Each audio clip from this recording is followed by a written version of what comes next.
UK time this evening. And Mike, do you want to grab the mic if you can? One of the mics around. Can I keep this on, yeah? Sorry. Hi, Jarrod. In the last couple of days, what's Gareth's kind of message to you and the squad been when you met together as a team? Obviously, he said himself that it was disappointing and a lot to improve on. Yeah, same message. We always have a debrief of the game. But yeah, more disappointing. But like I said before, we're still sat here with 4 points, top of the group. And like I said, those are the standards that have probably been set over the years of wanting to win as many games as possible. But it's not as always as easy as that, especially in tournament football with some of the the quality of teams that we played against. But yeah, it's just more of a calm mindset. We know what to do. We know what's needed. So for us, it's putting the 2 games that we've had behind us now because they're done, and looking forward to Tuesday's challenge. Hi, Jarrod.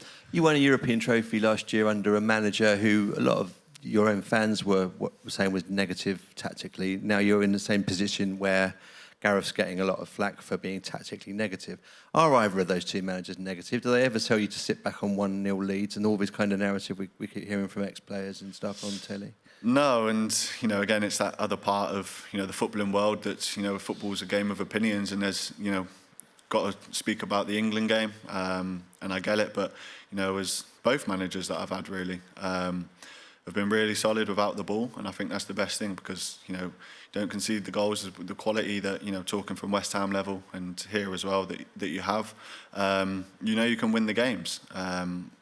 So for me, when I was at West Ham and I used to hear it, it was frustrating for me because two great managers as well as people and achieved so much. I'm going back to the same points because I feel I've achieved so much at West Ham and done quite well at England as well. So for me, it's not frustrating, maybe the wrong word, maybe a bit too strong. But I always think you stop the ball out of your goal, you've got many more chances with the quality that we've got going forward to win those games.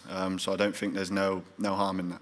Just naive to say that that these managers are negative and naive to suggest that you can just go all out attack. Yeah, and when I was at West Ham, it was always frustrating. It was kind of asking the questions, do you want to win the game 6-5? And it might be good for spectators, but for players, it's not as nice. But I think when you're always, and I've always said it with when David Moyes was manager as well, we were so good without the ball. And then the goals we used to score and the games that we used to win from playing that way, it worked. So for me, yeah, it's very, very naive, I'd say. Hi, Jarrod. The history of major tournaments has shown with England, tactical tweaks can bring about success mid-tournament, most notably Italia 90. I know that was 6 years before you were born, but have you worked on a tactical tweak and shape or system? I think every game is so different in terms of, 1, what the opposition is going to do with the ball, and 2, what they do without the ball. So I don't think every game is the same. There's always different little tweaks in terms of preparation of how you're going to press, how you're going to play with the ball. So for me, every game, I feel every game is different. You're not going to say this is how we're going to press against this team, because the team you play a few days later might build up in completely the different way to what you faced before. So I think there's always little tweaks. It's probably not as noticeable watching, but in terms of preparation, we understand the little tweaks that are needed for certain games. Have you worked on something as radical as going to a back 3 or a total change of formation while you've been here as a possibility? No, not yet. No. Not yet. And just lastly, do you talk amongst yourselves as players? Do you're all footballers, the game. After Thursday, do you get together and you say, we should do this, or you think we could do that, or did you feed back into the staff like that?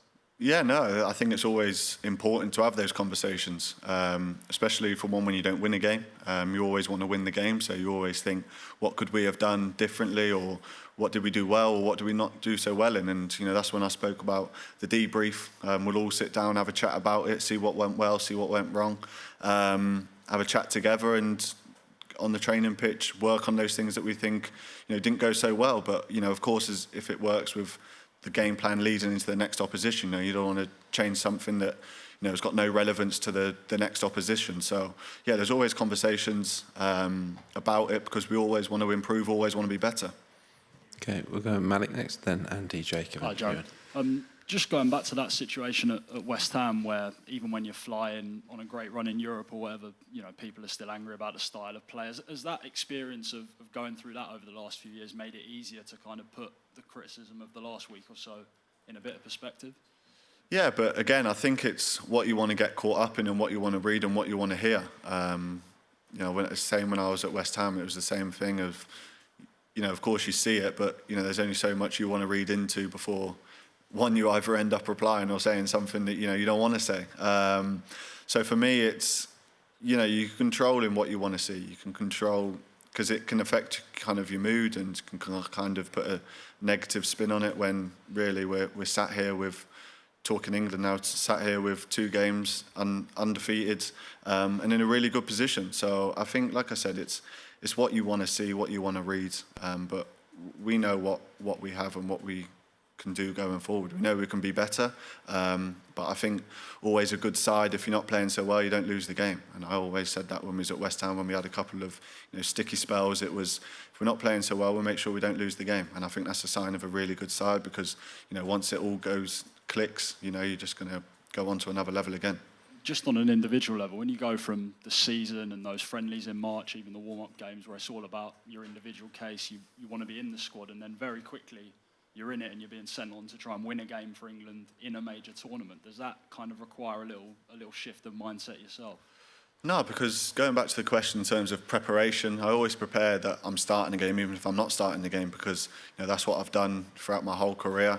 And it's about just being ready when your opportunity comes. It's about work when the team are working on the training pitch. You're looking at players in your position to see what they're required to do. So when you come onto the pitch, you know exactly your role. You understand what you have to do, and you feel ready when you're on there. And when you get on there, then it's down to you. No one else can change that. It's down to you what you do on the pitch to make that impact. And certainly for me, when I come onto the pitch, it's trying to make an impact as best as I can, I think. Thanks, Billy. Hi, Jarrod. I just wanted to ask you about the captain. Has he felt the need yet, or not necessarily the need that he does it always, has he felt the need to address you away from the manager? So the captain does his own talk. Did he feel that need in the dressing room after the Serbia game? He himself has had criticism. So I don't know what you make of all that. I just wondered if Harry had given everyone a pep talk after these first 2 games or during them. No, listen, we always, might have a little 5-minute chat in the change room after a game. But again, it's the same message, and he's probably the one that's done the most tournaments out of anyone here, so he understands what is required. And again, it was the same message, and I'm probably repeating myself a few too many times, but in terms of where we are, compared to where, we might think we are, is 2 totally different things. And the reality is we're top of the group, we're on 4 points. It's not 6 points that we wanted, but we're on 4 points, and we have a great opportunity on Tuesday to go win that game, finish top of the group on 7 points. So those 2 games are done now, I feel. You debrief them, you talk about them, and then they're done, because it's all preparation going into the next game. And there's a game every 4 or 5 days, so you always have to recover and be ready for the next game that's coming as well. I mean, just briefly, Harry has come in for some considerable criticism back home, including from big pundits like Gary Lineker, Alan Shearer. What do you make of that sort of criticism? Again, it's the England games are on, and you've got the pundits covering the games, and they speak about the games, and rightly so. And they might want to flag things that they think that need flagging. But in terms of us as players, again, it's the same thing of you don't look at it, you don't see it. We know Harry's quality, how many goals he scored. He hit the bar last game with an unbelievable save and scored again the other night. So yeah, I think not just that, as a captain, as a person, as a leader, he's one that's been at the highest level for many years, scored so many goals. So he's been, on the pitch incredible, but also off the pitch as well as a leader and a person. Yeah, can't say how good he is hardly enough. Hi, Jarrod. There are stats showing that Harry's received barely any passes from some of the forward players. Has there been a focus on trying to fix that? Because it seems like he's just not being brought into the game at the moment. I don't think there's been panic about it. Of course, he might want to be involved more than he is involved. But again, like I said, he's got his goal the other night. He could be sat here with 2 goals after the 2 group games. And as a striker, sometimes, especially me, I've played it this season. Sometimes you're not involved in the game as much as you want to be, and I think that's just probably the life of a striker. And then you can score a goal. So, you know, I'm sure for Harry, he wants to keep scoring as many goals as possible in this tournament. You know, I know he loves his goals, takes real pride in it. So for him, it's difficult for me to answer because I'm not sure what he wants in terms of, you're saying, having more touches, you know, in the games. But again, you're a striker, so sometimes you're up front against 3 centre-halves, 2 centre-halves, whatever the formation may be. But when the opportunity comes, we know he can score goals, and he's shown that.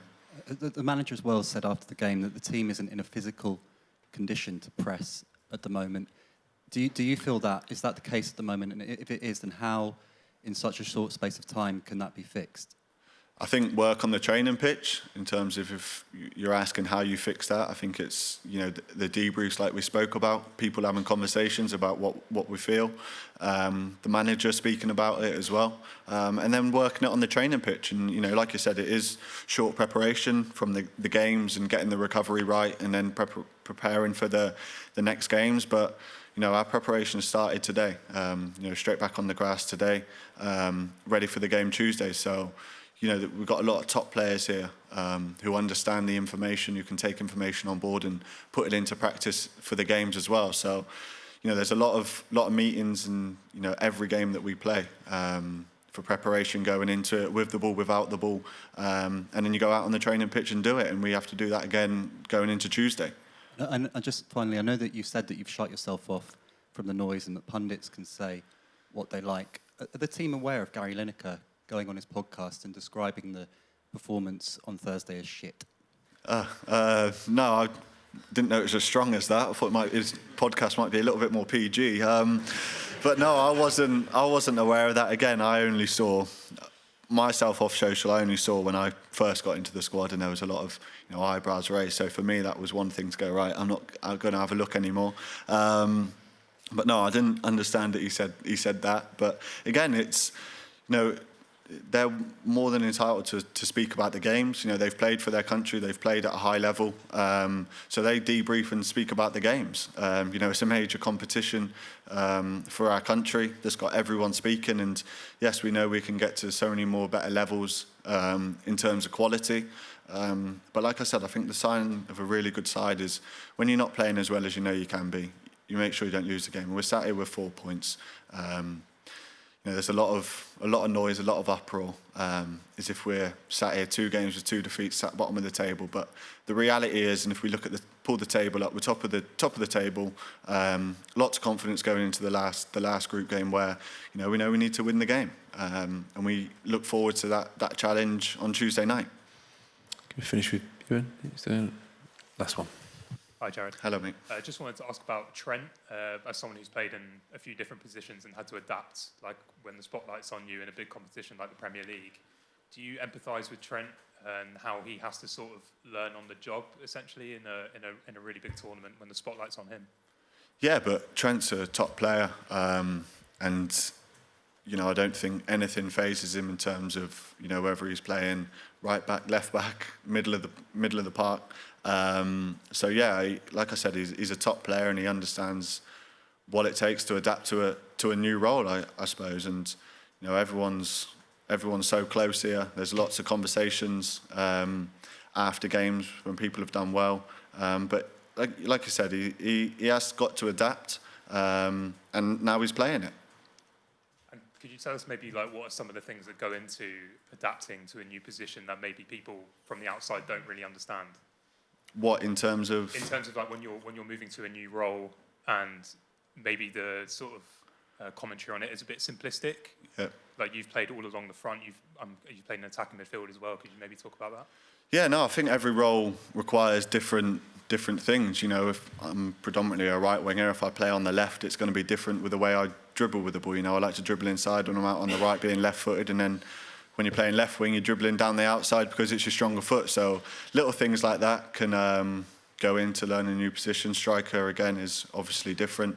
But I think Trent, the way he plays and the way he's played for Liverpool, he's always been so close into the middle of the pitch, and the way he passes the ball, and you see those long range passes that he does. And I think the energy that he's got to get into the box as well. I seen him the other night getting really high up the pitch as well. And like I said, the quality when he puts that ball into the box as well is a real big credit to him. But I think he's adapted well to the thing. It's never easy. You know, I can speak from experience going to not a new position, because you know I always found myself centre forward even when I was playing on the wing. So you kind of naturally edge towards that position kind of anywhere when you're playing the position. So yeah, it's never easy, but you know, Trent's a top player, and I know that he's adapted really well to the challenge.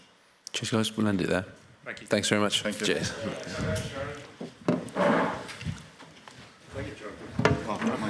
Thank you, mate. Thank you. Good luck, Tuesday. Thank you.